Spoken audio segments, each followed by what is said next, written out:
Welcome to another edition of Reaching Out. Here with us again is a very special guest, Eric Gonzalez, Brooklyn District Attorney. Eric Gonzalez served as Chief Assistant District Attorney to the late DA Kenneth P. Thompson and made history in 2017 when he became New York's first Latino District Attorney. He was reelected in 2021. With more than 25 years of experience as a prosecutor, DA Gonzalez has personally tried a broad range of crimes from homicides, sex crimes, fraud, and bias-motivated violence. Prior to his election, he helped launch the Conviction Review Unit, widely recognized as a national model. As DA, he built on his work with the creation of a comprehensive, first-in-nation, post-conviction Justice Bureau. DA Gonzalez grew up in East New York and Williamsburg, Brooklyn. He's also a graduate of Cornell University and the University of Michigan Law School. He lives in Brooklyn with his wife and 3 sons. Welcome back to Reaching Out. Great to be here. Thank you. Thank you. The last time we were here, of course, it was remote also, but I believe we were talking about something that happened at one of your homes. Yeah, unfortunately, the district attorney and his family is not immune from crime, and so there was, an incident that took place in my mother's home. It was a scary incident. And, thank God for it turned out okay, and grateful to the police department for a response that kept our family safe. Very good. And everything is okay now. Okay. Yes. Very good. So where do we stand in terms of public safety in Brooklyn as we reach the end of the summer? Well, that's the good news. The good news, and people are starting to believe it, that Brooklyn and the city in its whole entirety is starting to move towards a safer and better place. But I'm going to talk about Brooklyn because I'm particularly proud of Brooklyn. I love Brooklyn, and Brooklyn has really helped lead the crime reduction in New York City. And so we're down over 30%, 34% in shootings from last year. Our homicide rate is down. Our index crimes, which are the 7 major felony categories, are down more than 5%. So we're having a great year in terms of crime reduction from last year, and last year was better than the year before. And but the reality in Brooklyn, and what I'm so proud of, Greg, is that Brooklyn has had its safest summer in more than 5 years, going back to pre-pandemic levels and actually beating pre-pandemic levels, because that's usually what people compare it to, before COVID and after COVID.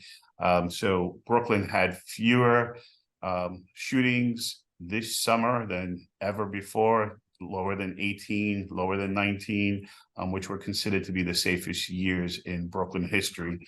So I think we're on the right track. Of course, as many of your listeners know, my family is not immune to gun violence, and so every one of these incidents is one too many for families.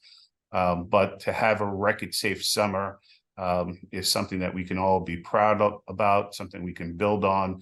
And I continue to fight the scourge of gun violence and the proliferation of guns in New York City. Every day, our office is working on prosecuting gun cases. We created a ghost gun unit because many more guns are now being produced by people using kits and 3D printings. And so we're tackling those people, working with the postal inspectors to see where the products are coming into, and asking judges for search warrants to get these ghost guns. We're doing our trafficking cases with the federal government and the NYPD. And of course, we do voluntary gun surrenders, which I say does make a difference. because we know that guns in homes often are used by children. And too often today, we see a lot of suicides by, even legal guns in homes. So the combination of all of this work, getting guns off the streets and targeting, and I want to be really clear, targeting the people who we know are hurting others has really led to a safe summer. It's very good. We're so happy. All of us, our listeners, are so happy it was a safe summer. With the school year getting underway and the immigrant children added to the enrollment, does your office have any special plans for the upcoming school year? Well, we want to work closely with our principals and school safety officers to, understand even where the migrant children are going to be placed and what schools they're going to be at. Language capacity is going to be important.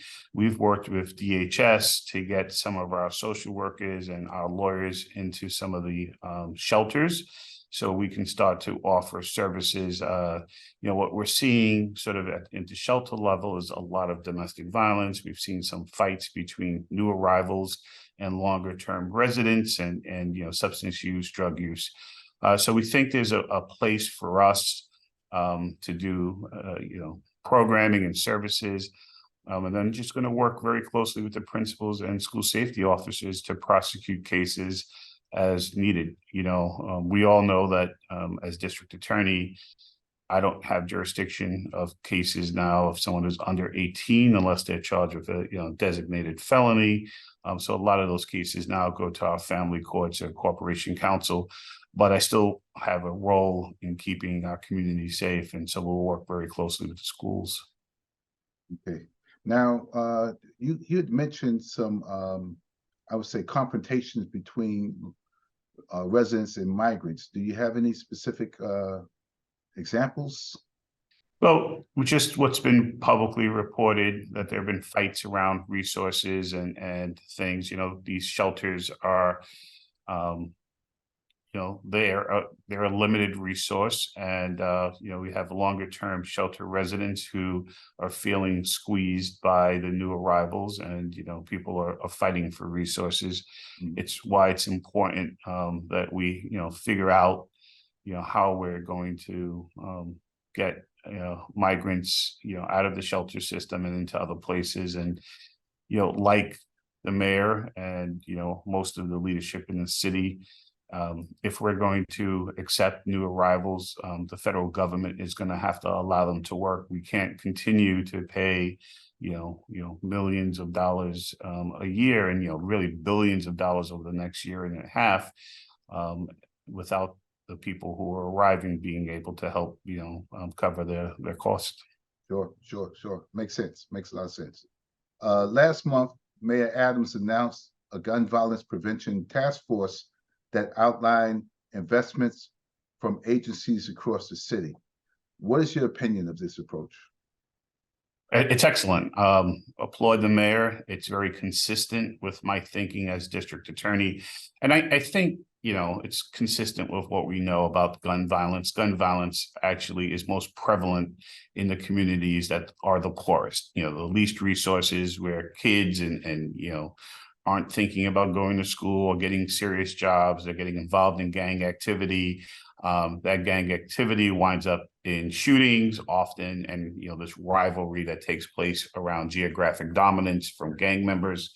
And the thought of putting resources and in places where there are less resources and getting therapy and cognitive behavioral change to some of these young members is important. But what I like about it is the concept that it can't just be the police. It cannot just be the local district attorneys fighting gun violence, that the entirety of government has to be responsible for doing things to reduce gun violence. I called for more mental health treatment after COVID, because 75% of people under 18 have, been diagnosed with, trauma that came out of COVID. And wherever there are hurt people tend to hurt others. And so we have to make sure that we're, the entirety of government is focusing on reducing gun violence. And so there's roles for the hospitals, for ACS, for the Department of Education. There's roles for everyone to figure out how they, identify people who may be prone to gun violence or be, unfortunately, a victim of gun violence, and then to get services towards them. And so it's a reasonable request that the mayor has made, 5% of your budget to be thinking about how you can help deter gun violence in our communities. And what I really love about it as being Brooklyn District Attorney is that the emphasis right now is going to be on East New York, which still remains the #1 place of gun violence, and then Brownsville, the second number place. So that works for the people of Brooklyn. Those are the two of the poorest communities in Brooklyn. They need the resources, and we need to save lives. Thank you. You're listening to Reaching Out. I'm Gregory Floyd, President, Local 237 Teamsters. With us, a very special guest back again is Brooklyn District Attorney Eric Gonzalez. You mentioned East New York, and there was a show on CBS, and I thought it was a pretty good show. I don't know how you felt about the show, but I looked at it. Some of it was dramatization, a lot of it was realization. What do you think about that show, East New York? Yeah, Greg, I didn't watch it, Okay. but I will tell you, I grew up in East New York, and a lot of the residents in the community felt that the portrayal of community members was, not right. There were some other people who thought it accurately depicted life on the streets. Yes. What I want to say as a resident of East New York, I live there now, is that there are a lot of good people, and the overwhelming majority of people are not involved in drugs or gang life or criminal activity. They're hardworking people, working class people, a lot of city workers who live there, who are struggling to get by. And there's, a portion of that population who's out to, make life difficult and hurt others. And we're going to focus on East New York and in Brownsville to make sure that people can have the quality of life they deserve, and that Brooklyn will continue to be a great place to live. And I think it's extra important, quite frankly, for people of color, because it's still one of the only places left in Brooklyn that's affordable. East New York and Brownsville are still fairly affordable. Like, we can get an apartment without paying, multiple thousands of dollars a month. Affordability in Brooklyn is a real issue, and East New York in particular has affordable housing, and we have to make sure that the community around that affordable housing is safe to raise families. My mother's sister, one of my mother's sisters, my aunt, lived in East New York. She lived on Bradford Street. I remember the address, 661 Bradford Street. They had a house. I know exactly where it is. 2-family house, basement. They had they had 2 apartments upstairs. My uncle and cousins lived up there, and I remember going there. And they shared a driveway. I just remember that they shared a driveway, and the house to the right, the house to the left. And they used to take me to Gershwin Park, where we used to play basketball. So I remember being on Linden Boulevard playing basketball right there, Miller.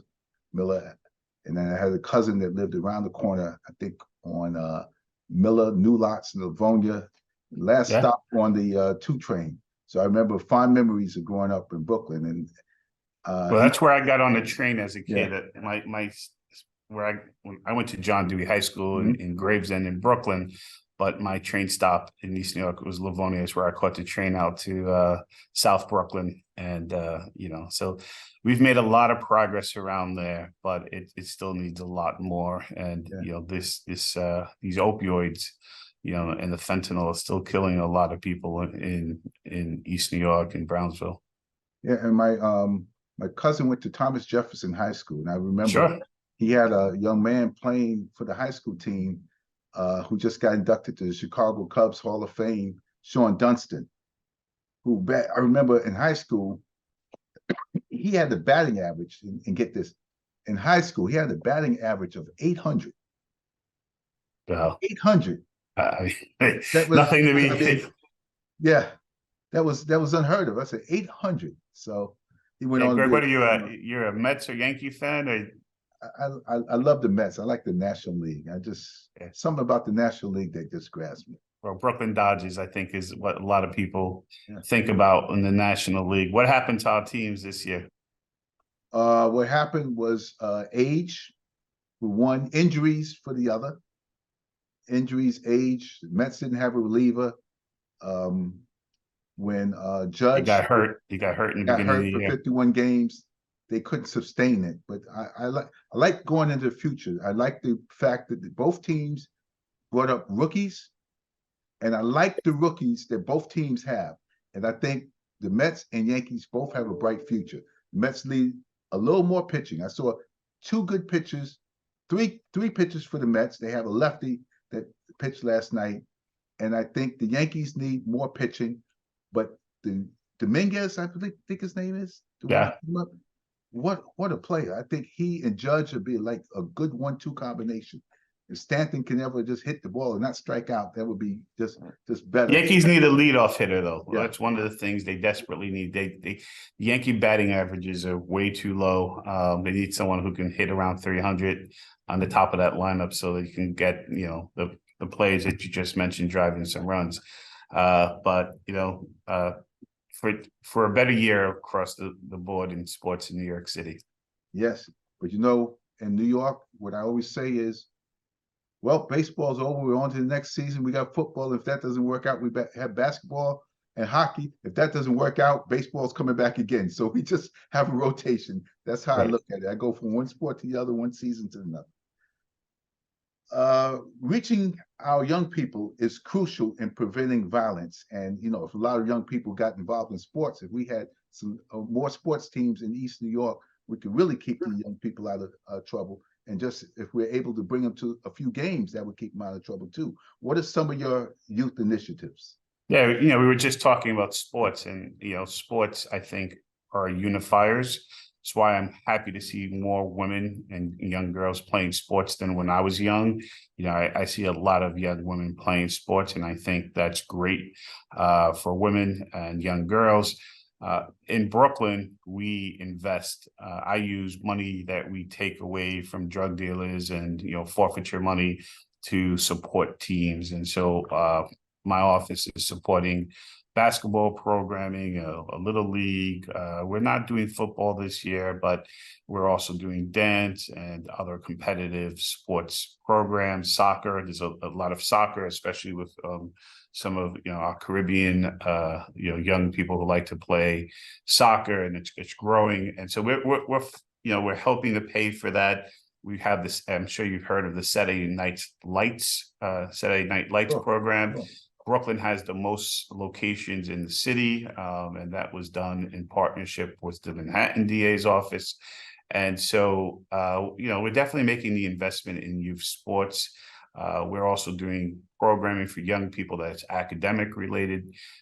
We have an SAT program. We have a chess program. We're doing explorers with the NYPD. There's a number of programs that we're investing in as an office to make sure our kids have a safe place to go after school, to stay away from antisocial behavior like gangs.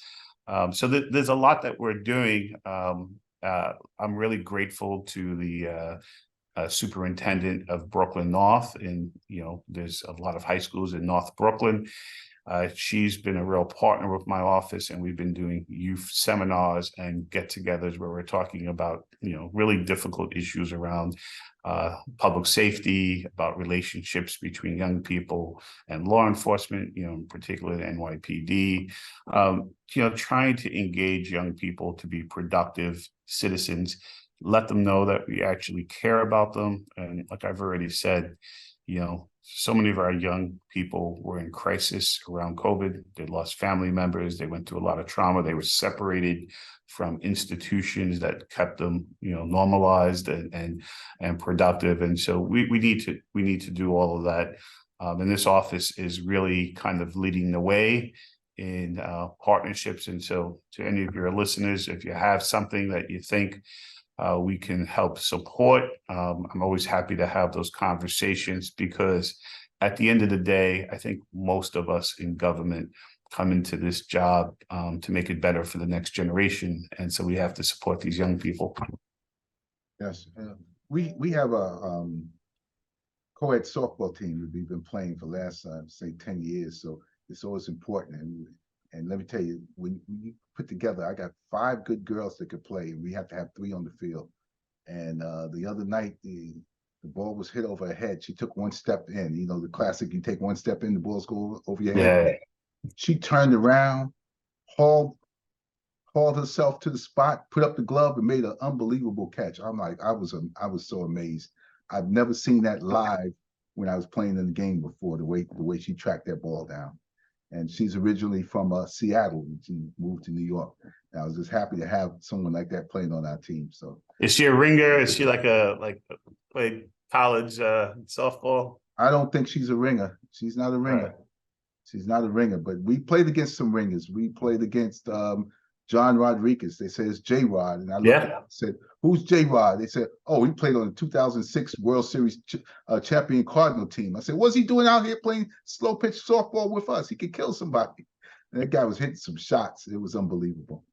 So, Well, you know, one of the other things that we're doing, in engaging young people is we're engaging them in some restorative practices. This is voluntary. These are not court involved young people, but, really trying to invest in some life skills for some of the people who come from really low income communities and people who, otherwise would never be exposed, and I'll speak for myself. I'm not embarrassed to say, I didn't know anyone who worked in an office when I was a young person. My mom worked in a sweatshop. My dad, was worked as a mechanic. I had never entered a business office. And so part of the opportunities that we're trying to give to ordinary Brooklynites who may not come from, upper middle class backgrounds or wealthy backgrounds is an opportunity to see, something more than their block. And, I'm very happy to report that, our relationship here at, KCDA, working with our school safety officers and other places is a very, constructive one.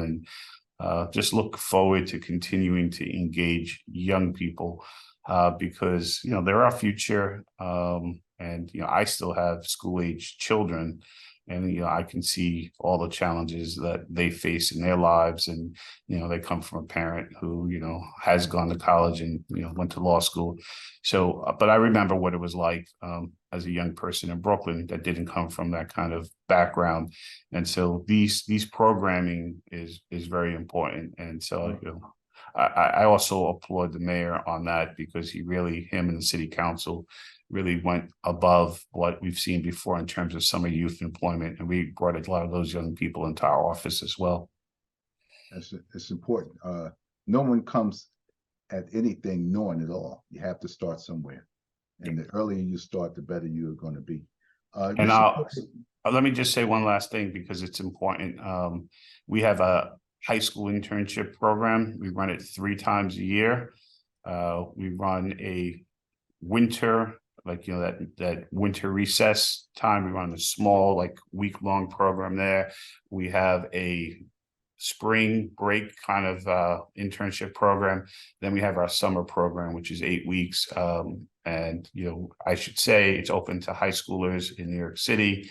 And we actually pay them minimum wage. So they come, they learn, they get exposed to the criminal justice system.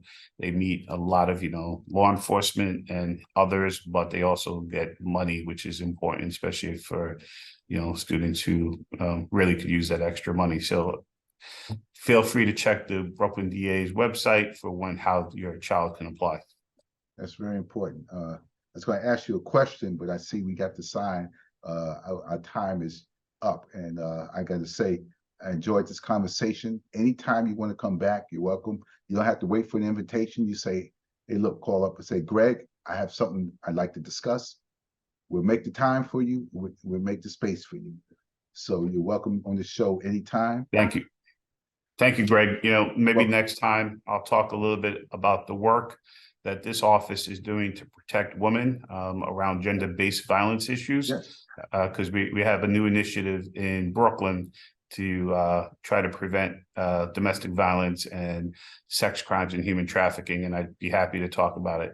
Oh, that's important. If you want to schedule that within the next couple of weeks, we could do that. If you're amenable, we'll have you back in a couple of weeks while it's still fresh, and we get you to talk about it.